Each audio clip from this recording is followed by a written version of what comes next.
कि अब सूरज निकल आया तो इन आँखों के लिए उजाला हो गया, और शाम को जब डूब गया तो इन आँखों के लिए अंधेरा हो गया। लेकिन जब अंधा हो गया तो दिन और रात अंधे, तो दोनों अंधेरे, उधर भी अंधेरा इधर भी अंधेरा, तो उधर भी झूठ है इधर भी झूठ है। इसमें ना उजाले में कुछ है ना अंधेरे में कुछ है। अब वो जो खुल जाए जहाँ ना सूरज निकलता है ना डूबता है, और उधर अंधेरा कभी होता नहीं, वो जैसा कहता है था उजाला। तो जिधर से जित में आए थे उसी चीज़ को आपने पकड़ लिया तो चढ़ोगे तो जिसके यहाँ से आवाज़ आ रही है उसी के पास पहुँचोगे, साक्षात्कार दर्शन होगा। तुलसीदास जी महाराज छोटे थे, जब 5 बरस के हुए तो अंदर से उनके एक लहर उठी, उनके अंदर से एक लहर उठी कि किसी महात्मा का दर्शन होना चाहिए। तो अब किसी से कह तो सकते नहीं है, तो महात्मा क्या देगा कि दर्शन होना चाहिए। तो माँ बाप के घर में किसी को न बताए, उधर रास्ते में चले जाए, तो रास्ते में खड़े ऐसे करके देखे कभी इधर देखे, तो घर में अब तलाश होगी बच्चा कहाँ गया, इधर उधर ढूंढा इस घर में उस घर में नहीं मिले, तो किसी ने कहा वो रास्ते में खड़ा, वहाँ गए पकड़ा तो दह तमाचे रहते, बड़ा डांटा फटकारा है। एक दिन तो घर में रहे और फिर इधर रास्ते में चले गए। अब अंदर से उठ के लहर उठे कि कोई महात्मा का दर्शन, उधर जा करके उधर देख रहे इधर, तो फिर तलाश हुई उनकी, भाई किधर चला गया, तो मालूम हुआ कि उधर है, तो मतलब वहाँ गए, फिर उसको मारा पीटी की ले आए घर में। अब कई दिन तक ऐसे मार खाते रहे, कई दिनों तक। जब उनकी करीब 11 साल की उम्र हो गई तो एकदम से 2 बजे उठे और चले गए रास्ते में, तो रास्ते में बैठ के रोए, खूब रोते रहे। सुबह भोर में उधर से एक महात्मा अंधेरे में जा रहे थे, तो उन्होंने देखा एक बच्चा है रो रहा। अरे पहले तू रो रहा, मैं तो तेरे लिए आया था, तू यहाँ रो रहा, आए था। तो उसको बुला लिया और बैठाया, उसको कहा देख तू घबरा नहीं, मैं आया हूँ तेरे लिए आया हूँ, देख तेरे पास में ये आँख है अंदर में, ये 2 आँखें इसको बंद करना ये, और अंदर की आँख का रास्ता अंदर से, और सामने देखना तो सीधा ऐसे करके सामने देखना, तो तुझको पहले तो अंधेरा मिलेगा, और जब सामने तू अपनी आँख को रोकेगा तो उसी में तुझे चिन्ह मिल जाएगा, एक काला था, उसको मत छोड़ना।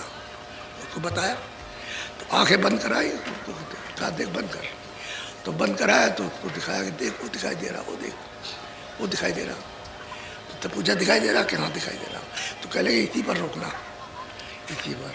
फिर कहा देख आँख बंद करना, कान बंद करना, बाहर से मत कुछ सुनना और ना बाहर से देखना, ये अंदर में तेरे अंदर सूरत में जीवात्मा में कान है, तो तू कहता कान भी बंद कर रहा और ऊंचा ध्यान दे करके गौर से कान से सुनना। तो मन को, चित्त को, बुद्धि को रोक के रखना कानों के साथ। देख ऊपर से भगवान की आवाज़ आ रही ऊपर से, जब तू उसको सुनना तो आवाज़ को पकड़ लेना, उसको ठीक से तब समझा दिया, तब बता दिया, तब समझा दिया बता दिया, उसकी समझ में आ गया। अच्छा तू जा घर, और जब तेरी आँख खुलेगी तो मैं तुझे मिलूंगा अंदर, अंदर मिलूंगा, अंदर मिलूंगा तुझको, घबराने का नहीं। तू जा अपने घर में रोज करना, नागा मत करना। अब वो तुमको लग गई याद, तो तुमको मिल गए। अब वो घर में गए, कभी वहाँ बैठ जाए, कभी वहाँ बैठे, कभी उधर बैठे, तो माँ बाप कहे अरे तू बैठा रहता है, अब बड़ा हो रहा है तो कुछ काम काज तो कुछ करना चाहिए ना घर का, और तू बड़ा हो रहा, तो मरना तो बंद कर दिया, क्यों मारा तो बच्चा होने लगा बड़ा, तो मरना पीटा बंद कर दिया, अब डांटना। तो कभी कमरे के जंजीर अंदर बंद कर ले तो बैठे नहीं करते, ऐसे करे जो बताया था उन्होंने गुरु जी ने, वो मतलब बताया तो करते। तो उनकी आँख खुल गई, कान खुल गए, आँख भी खुली और कान भी खुले।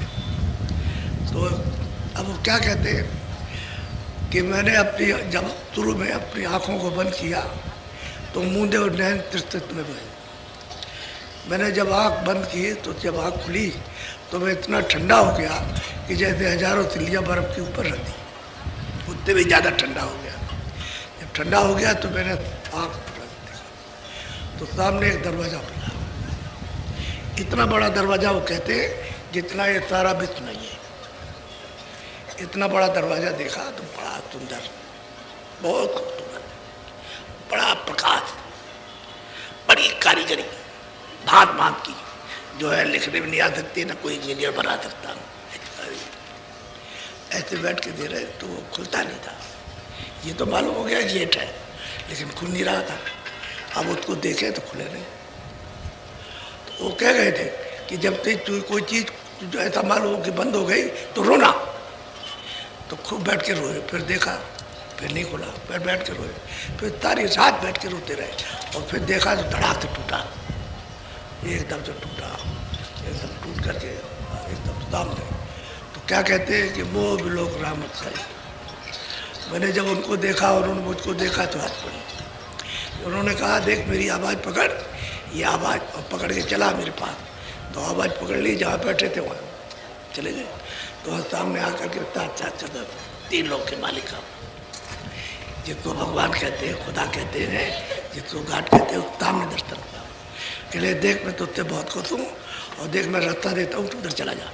रास्ता तो रास्ता दिया तो उधर माच तो नजर आया। कहते उधर जब गया तो एक बहुत चौड़ा मैदान सफ़ेद, यानी जितना संसार नहीं उससे चौगुना बड़ा। वह उस पर खड़े हो गए। तो देखते क्या है कि ये स्वर्ग है, ये बैकुंठ है, इसमें कौन कौन लोग राज करते हैं, कितने लोग हैं। उसको देखा कि इस तरह से राज इस पर होता है, ये इस पर होता है, ये होता है। फिर उन्होंने देखा मृतलोक को कि मृतलोक में ये क्या हो रहा है, पाप है, पुण्य है, ये तब। तो ये जीवात्मा कैसे निकाली जाती है और कैसे डाली जाती है, और कहाँ निकाल के ले जाते हो, और कौन हिसाब करता है, और कौन फिर उनको हुक्म देता, और फिर उनको कहाँ ले जाते। तो 4 खाने क्या है, तो उसको उन्होंने देखा भी 4 खानों में कैसे बंद करते उनको इस तरह से, और फिर नरक में कहते, तब देखा उन्होंने अपनी आँख से पूरा, तब देख लिया, तब बहुत हो गया, तब ज्ञान हुआ हमको। आँख भी खुल गई और कान भी खुल गए। अब वो गुरु जी तो आगे मिले, तो गुरु जी ने कहा कि देख यहाँ मत पतना, इसके देखने मत ना, ऊपर देख, ऊपर है। तो ऊपर ऐसे करके आँख करके देखा तो क्या कहते हैं, अति विचित्रता लोक है देखा, अनेकों ब्रह्मांड जो लिखने में नहीं आ सकता, इतने ब्रह्मांड और विविध भांत की रचना थी। ऐसी सुंदर सुंदर रचना कि जो है न लिखी जा सकती, न जबान से कही जा सकती। वो अपनी आँख से बैठ करके देख रहे हो। आपको तो रामायण सुना ही है अंधे ने, और बहरा सुनता रहा, लेकिन ये नहीं पूछा कि तुम्हें ये क्या है। ये तो किसी से पूछना चाहिए था कि भाई ये क्या चीज़ है, ये कहाँ दिखाई देता है, कौन बताएगा इसको, समझ गया तरह रहता कौन बताएगा। तो आपने पूछा नहीं, सुन लिया, उसने सुना दिया और चला गया। ये कलयुग में 1589 में जन्म हुआ और मतलब और 1680 में तेरी छोड़ा। अभी कितने दिन हुए, अभी कुछ दिन तो नहीं, कलयुग में। और उन्होंने कहा कि सबको समान, इस कलयुग में जितने भी मनुष्य शरीर में है, कोई नर नारी हो, किसी जात में कोई मतलब नहीं, जितने भी नर नारी है, जितनी जातियाँ वो नहीं, मनुष्य इंसान, उनमें सबको अधिकार दिया है कि तुम जीवात्माओं का भजन कर, जीवात्मा दे उस मालिक का भजन कर सकते, कोई रोक टोक नहीं सबको। पहले तो नहीं था ऐसा, पहले तो कहा ये नहीं कर सकता, ये नहीं कर सकता, ये नहीं कर सकता, ये नहीं कर सकता, स्त्रियाँ नहीं कर सकती। अब सबको करने का अधिकार मिल गया, स्त्रियाँ कर सकती है, 12 बरस के ऊपर के बच्चे कर सकते हैं, बुढ़े कर सकते हैं, सब कर सकते हैं।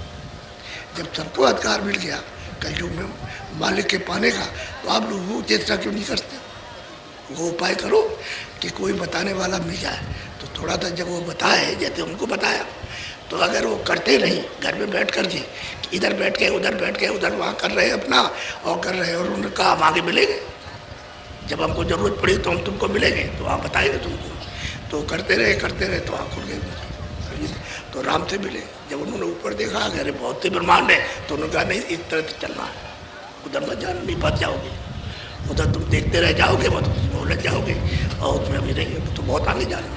रास्ता बताया गुरु। तो वो कहते हैं कि भाई कंज गुरु से राह पाई, कंज गुरु ने राह बताई, और दे गुरु से कुछ नहीं पाई।